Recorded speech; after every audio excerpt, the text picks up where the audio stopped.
Welcome back ulit sa ating channel guys. Today is, ang ating recipe ay hotdog for today. Depende na po sa atin kung anong klaseng hotdog ang ating gagamitin. Pwede rin tayong bumili ng murang hotdog para at tayo ay makatipid. So ang gagawin natin ay hihiwain lamang natin ang ating hotdog sa 3 slice. At pagkatapos hiwain ulit ito ng 3 slice.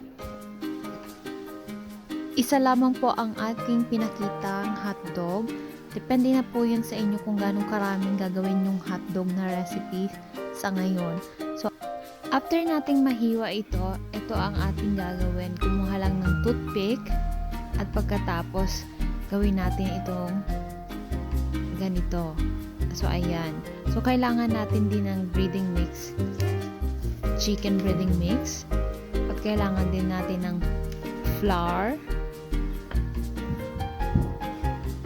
At syempre, wag natin kakalimutan ang ating 1 egg at cornstarch. Haluin lamang ito ng mabuti.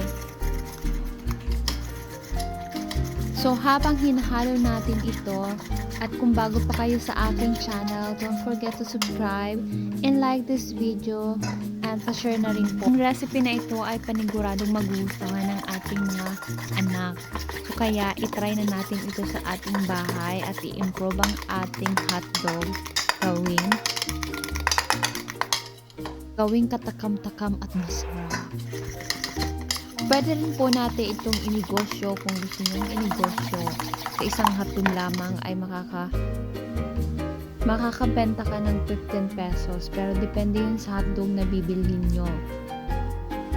Kaya mga mommies, gawin na natin ito sa ating bahay.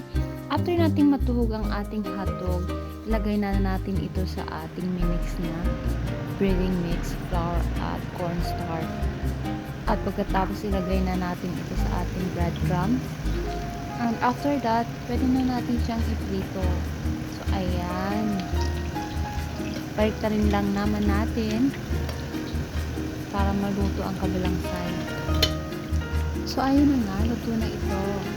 Depende na rin sa atin kung anong sauce ang ating gagamitin para sa ating hotdog.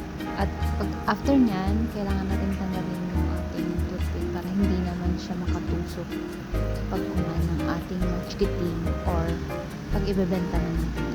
So, ready na ang ating hotdog. Enjoy!